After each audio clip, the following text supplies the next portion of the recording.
So I'm going to introduce Jacqui, who's going to do the last talk of the day, which I'm really excited about, and I hope you are too.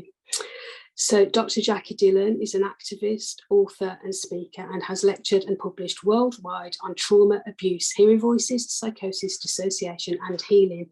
She's a key figure in the international hearing voices movement and has co-edited 3 books, published numerous articles and papers, and is on the editorial board of the journal Psychosis. Jacqui's survival of childhood abuse and subsequent experiences of using psychiatric services inform her work, and she's an outspoken advocate and campaigner for trauma-informed approaches to madness and distress. Jacqui is part of a collective voice demanding radical shift in the way we understand and respond to experiences currently defined as psychiatric illnesses. In 2017, Jacqui was awarded an honorary doctorate of psychology by the University of East London. I'm so proud to call Jacqui one of my best friends, and it's been great working with you recently on all these wonderful workshops as well. And thank you so much for agreeing to speak today. Absolute pleasure, my darling. I'm so proud of you. Isn't this amazing, everyone? Look what one woman who gets above herself, a woman who gets above herself, comes up with this magnificent idea, and here we all are, hundreds of us from all over the world, demanding radical revolutionary change and love. So I'm delighted to be here. So here I am today. What I want to focus on talking to you about is something that I think frequently gets neglected in discussions in what we call mental health. I mean, the language is quite impoverished, but is this phenomena which, to my mind, is really common and, yeah, massively neglected, which is iatrogenic harm. So it's a bit of a downer in a way, but I'm going to try and bring it up by the end of my talk. So bear with me, folks, because it's heavy. So what is iatrogenic harm in mental health? Well, so when doctors train, one part of their the tradition that they're meant to uphold comes from this ancient Greek physician Hippocrates, and it is it's a certain set of values that you agree to uphold, including the imperative to do no harm.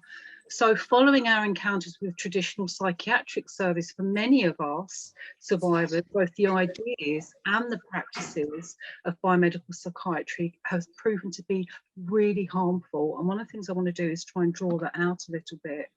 So if you think about misdiagnoses, I mean, I would argue, and Joe and many of us here would argue, all diagnoses, compulsory treatment, adverse drug reactions, negligence, over-medicalisation, and on and on and on and on, are all relatively common experiences within psychiatric services. So iatrogenic harm is this quite fancy way of referring to injury, either physical or psychological, caused generally inadvertently, although some of us have felt it's been deliberate when we've encountered particularly sadistic or cruel staff in the process of treatment. So what I'd like to explore is what it is, how it's caused, and what can be done about it. So it comes from the Greek, and it literally means brought forth by the healer, and it's any effect from the actions of a healthcare professional. So it's not actually just limited to doctors, it's anyone who's in the role of a healer in the broadest sense of the word, and it has a negative impact on their patients or clients and people that they're working with. So it can be either direct or indirect, and it can be as a consequence of direct treatment or as a consequence of the lack of treatment. So for example, and this is a common experience for many of us who've been diagnosed, you know, you go to see a healthcare professional, it might be in emergency medicine, and you turn up, for example, you might have a severe cough, And initially the doctor's very interested and listens intently and acts kindly. And then when they look at your medical records and they see that you have a mental health diagnosis, you feel the energy and their attitude shift and change. And suddenly the doctor begins to act differently, growing curt and dismissive, telling you nonsense, like you need to drink more water, or things like you need to lose weight. And in fact, there's a study carried out by a couple of doctors, and they talk about the way that this kind of form of negligence, so not actually giving treatment to people, may result in harm. So that's one form of iatrogenic harm. And in fact, I've known many people who have been sent away from emergency rooms when they're actually in the midst of a serious physical health crisis, like with things like acute pancreatitis, patients that have had cancers missed because people are sort of acting as if this is all in their head. And of course, this is particularly true for women. This is more likely to happen. This comes from Norman Sartorius, who's a very medical doctor, a very medical psychiatrist, former president of the World Psychiatric Association. And this is what he has to say. Psychiatrists and other mental health staff also stigmatise patients in other ways. Until recently, psychiatrists in some European countries, I'm sure it happens in America too, Norman, and elsewhere, were requesting longer holidays and higher salaries than other doctors, because to work with mentally ill patients who are dangerous, while arguing at the same time that mental illness is no different from other illnesses. What a fucking cheat. So actually they want to be paid more.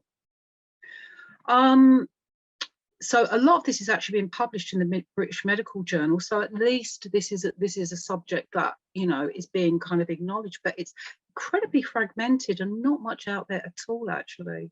So I've sort of broken it up into different sort of components of iatrogenic harm. So one of the ways that I think about it is that iatrogenic harm is caused by ideas.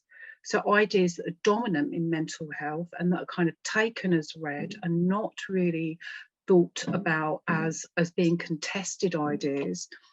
So things like minimizing or ignoring deleterious environments and or collusion with perpetrators. And in my case, that would have meant perpetrators of things like, you know, organized sexual abuse. But for many of us, it also means perpetrators in a more kind of ordinary and more mundane way, you know, perpetrators of social and political injustice.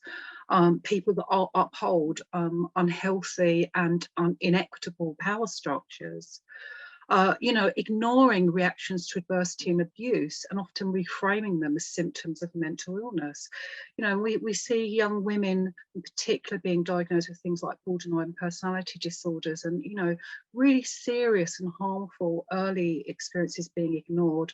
And of course, this is really true in psychosis. You know, lots of studies now demonstrating that, you know, you're about 153 times more likely to experience something like psychosis if you've had something like 8 types of adversity, but again, that being ignored and seen as a symptom of a mental illness. So the harmful effects of psychiatry are especially concerning when looking at the evidence between things like childhood abuse and mental health issues. I'm going to use mental health issues, although I have an issue with it as a kind of descriptor. Additionally, there's evidence that patients who've actually been sexually and physically abused within services, especially in inpatient settings, are often disbelieved, pathologized and silenced. And even in those cases where they are believed, there's very few that are actually given compassionate care and appropriate responses. Again, this is a whole talk in and of itself, but, you know, one of the things that I find incredibly frustrating is that, you know, the predominance of ideas and practices in services that are out of date. You know, we've got so much better information now about, you know, the mind and the body and the ways in which they're kind of, you know, intimately and powerfully bound up with each other. And what we have is this kind of Descartesian mind-body separation. So with just these big heads separated from our bodies. And of course, that isn't the way that trauma and adversity plays out in our minds and bodies. And of course, all of this leads to to, you know, severe reputational damage, stigma and discrimination, which can be lifelong and impact, you know, aspects of your experience. For me, that's meant, you know, that I've not been believed, that I've had justice denied to me. So people who commit really serious crimes against me have essentially got away with it because of bullshit that's been written in my medical records. You know, for some of us, that means we can't travel abroad, we won't be able to adopt children, we won't be able to drive, we won't be able to, you know, apply for certain jobs. So that kind of discrimination is real. It's not just in our heads, of course. There's this particular form of injustice, epistemic injustice, which is based on the idea that we can be unfairly discriminated against in our capacity as knower, based on prejudices about us, based on things like our gender, our sexuality, our background, our ethnicity, our race, and of course our mental health status. So that can play out in a number of different ways. For example, testimonial injustice is unfairness related to trusting someone's word. So an injustice of this kind can occur when someone is ignored or not believed because of their identity. And of course, I'm focusing in particular on people's mental health status. This hermeneutical injustice, when somebody's experiences are not well understood by themselves or others. So it's actually very difficult to have a shared language about what's really going on. And I see that, I mean, and it happens particularly in academia and places like journalism. Miranda Fricker has written a lot about this, and one of the things that I see happening a lot is that, you know, the language in mainstream media and even in the broadsheets, they don't understand. You know, when they say we need more beds, it's like we don't need more beds to fuck more people up. What we need to do is we need to stop child abuse, we need to stop racism, we need to stop social inequality, we need to have, you know, approaches that acknowledge these things and address them and work with people to make their material realities, you know, real to them, and give them the tools to do something about that oppression. So you know, we get this kind of stagnant and very frustrating kind of public discourse about what's really going on. And Spandler and McCowan have argued that, you know, the systemic refusal to attend to our survivors' experiential knowledge might be a specific form of psychiatric harm and epistemic injustice. So, of course, then these ideas lead to practice and in a way inform and kind of defend the practice. So the language of diagnosis and disorder impacts the way we think about people and leads to oppressive and coercive practice. So it leads to ideas and practices that are not conducive to healing and recovery, and not conducive is really an understatement. There's a huge danger of things like of traumatization, re-traumatization, iatrogenic harm via a number of methods, things like people being put in seclusion, you know, people being coerced, compulsion, denial, stigmatizing labels. And of course, mental health services, you know, on a number of different levels can be traumatizing and re-traumatizing. And they've even been referred to, and I think this is really apt, trauma organized systems. That's by Bloom and Farragut, who've written brilliantly about the need for a sanctuary model of mental health and healing across, you know, mental health, criminal justice, education, you know, a whole range of systems that need to be organised in ways that don't further re-traumatize and reenact trauma on people. And as Whitaker, as we heard earlier today, and from Joanna Moncrief, have talked about this over-reliance on medication, which of course is a disputed evidence base and causes serious long-term detriments to people. So there are a litany of harms, so lobotomies, incarceration, seclusion, restraint, forced drugging, electroshock, all of these things. And within, you know, psychiatric settings, even though there's been this discourse about, you know, we have a biopsychosocial model, as John Reed wrote a really lovely paper back in 2005, you know, what we actually have still is the dominance of a biomodel, so that, you know, even if they cite psychological or social determinants, that what dominance is biological explanations with kind of biological interventions, normally by prescribing medications, of course. And there are all these widespread practices, but there are more, you know, like seclusion and forced medication, which are obviously, you know, potentially really traumatizing for people. There, of course, there are these more subtle coercions as well, which inflict or revisit experiences of powerlessness on people, which again have the potential to re-traumatize. So this is from a paper by a really lovely paper by a paediatrician, Corinne Rees, and she says that inattention to iatrogenic psychological harm is a striking anomaly of a climate determined by considerations of safety in a risk-averse world. It can, however, be of greater and more sustained importance and less reversible than physical harm. And I kind of cheered when I read that, because I thought, you know, as somebody who's experienced psychological harm under the guise of treatment, I think it can be much more insidious and much more difficult to kind of get out of you than other forms of iatrogenic harm. She goes on to say prevention of psychological harm should be as great a priority as that of physical harm. And of course, the difficulty with psychological harm is that often it's based on somebody's subjective experience, so it's much more difficult to see, so much more insidious. She also makes, and I wanted to flag this up, this parallel between parental emotional abuse and psychological iatrogenic harm. So she was talking particularly as a paediatrician, working with children and families, and the danger of that re-traumatization. But of course, this can happen, I think, and I'm sure many of you will agree, in lots of other settings. This is a paper that was published again in the British Journal of Psychiatry, looking at the impact of counselling and psychotherapy, and, you know, the ways in which ideas can cause iatrogenic harm. And again, it's an area that's been much neglected.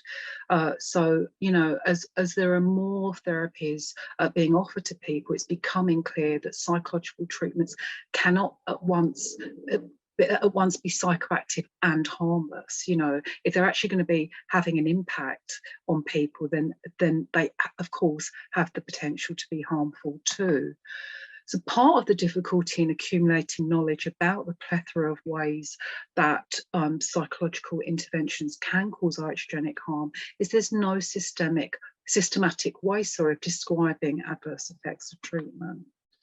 So they carried out a study, and what they found is that one of the difficulties is there's no sort of definitive language because it's such a neglected area, and there was a failure to have kind of appropriate terms. So consequently, there was a striking disparity between the large amount of testimony from people describing harm compared with little or no reference in textbooks about the impact of psychological harm in the form of iatrogenic harm.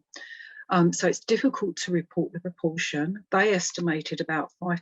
I think that's a huge underestimation based on anecdotal evidence, because I just think it's an area that's been hugely neglected.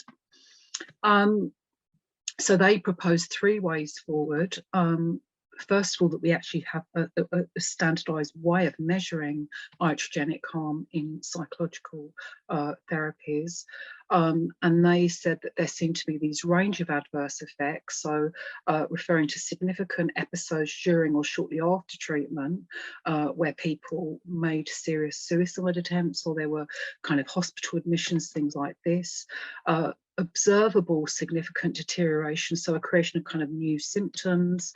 And then finally, and I think crucially, self-report from people saying, this harmed me, this therapy made me feel worse. And that those close to the person may also recognise and see this.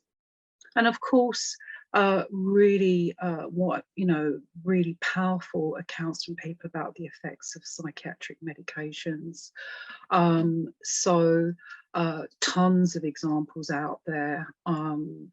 typically manifest as complications of psychotropic drug treatments. So tardive dyskinesia, Joanna Moncrief has written extensively about this, as has Robert Whitaker. So patients left with long-term neurological changes with these kind of Parkinsonian symptoms that are irreversible. Insulin resistance, so lots of people going on and developing things like diabetes, cardiac and metabolic disturbances, and of course, you know, we know that long-term use of certain medications, you know, can seriously affect people's long-term health and potentially their life expectancy, and result from direct toxicity, intoxication, withdrawal, or drug interactions. You know, I see huge levels of polypharmacy, and always check if you're put on a number of different medications. Go and speak to a pharmacist. They're often really knowledgeable about the interaction between other medications. These Italian psychiatrists did some really interesting stuff, and they wrote that current classification systems in psychiatry fail to consider the iatrogenic components of psychopathology. Such neglect is serious, since manifestations of toxicity are unlikely to respond to standard psychiatric treatments and may be responsible for the wide spectrum of disturbances subsumed under the generic rubric of treatment resistance. And we get this, you know, often quoted bullshit of, you know, well, this is treatment resistance. And as they say, the ill-defined concept of treatment resistance is based on the untested assumption that treatment was right in the first place, and failure to respond is entirely shifted and implicitly blamed on patients' characteristics. So if you're having a bad reaction, it's your fault again. I mean, it's awful gaslighting and denial of horrible experiences that people are having. And of course, again, what we see commonly is withdrawal symptoms can easily be misinterpreted as signs of relapse. So you get this, you know, awful situation where somebody's trying to come off these medications because they're having real horrible reactions to the medications, and then they're told, you know, that, you know, this isn't a withdrawal symptom. This is actually the return of your illness. It is enough to actually drive you crazy. So that's a really important paper, and again, we need much more being written about this kind of stuff. So what needs to happen, and let's bear in mind, you know, some of us have had psychological harm, some of us have had harms by medications, some of us have had harms by being secluded or forced medication, some of us have had all of these things. And that doesn't take account of the initial injury that caused the distress in the first place. I've known of some progressive psychiatrists who've actually diagnosed people with things like PTSD as a consequence of the treatment they've experienced. I mean, it's actually diabolical. So what needs to happen? Well, we need to raise awareness, which is what I'm trying to do. We need to talk about it more. We need to campaign for and create alternatives. We need more survivor-led initiatives. We need events like this, of course. The following are some thoughts. This is something that happened earlier this year. I would check this out if you're not aware of it. The International Institute for Psychiatric Drug Withdrawal. Really, really important that more attention is being given now to the fact that more people want to withdraw. I think we're going to see many more groups, many more doctors specialising in this as more and more people decide they want to come off meds. Again, if you want to come off meds, do not do it without medical advice and guidance. This was a really great project that I found out about, the 100 patient stories, and this was a qualitative study. And it was interviews with patients and family members to investigate people's experiences of harmful events that had happened in healthcare. And these were really serious things that led to death, permanent disability, long-term harm.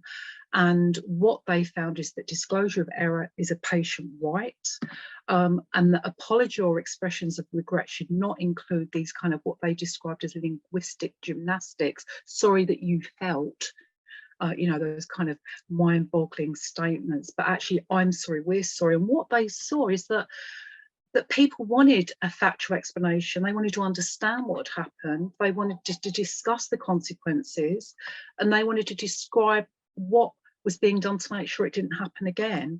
And they wanted as well to be able to talk about the impact that it had on them. And they wanted to ensure that it wasn't going to happen again. So people often didn't want loads of money. They wanted human acknowledgement of the harm that had been done to them.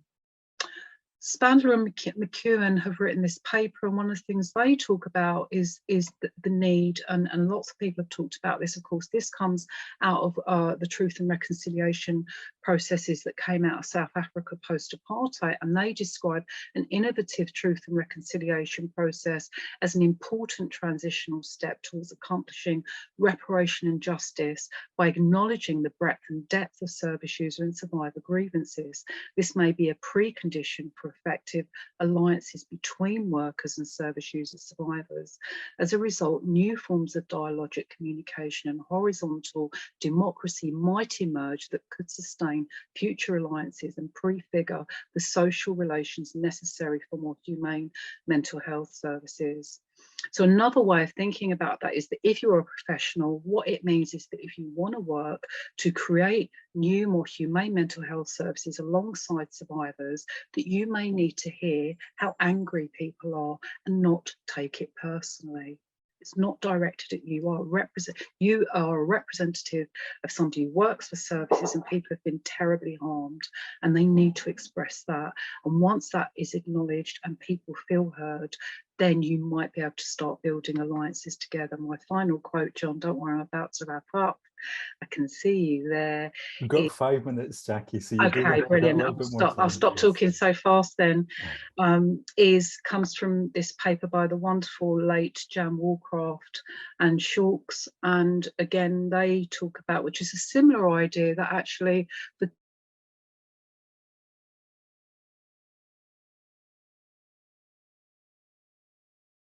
to be in these separate camps. We are meant to work together, and that is what I want to do. I want to work with my colleagues to be able to bring about change in services, but to do that we need, as I said, for people to not be defensive, not take it personally, and be willing to sit and bear witness to the horrible harms that people have experienced. So this is a quote from Jan Warcraft, and I think it's Leslie Shulks.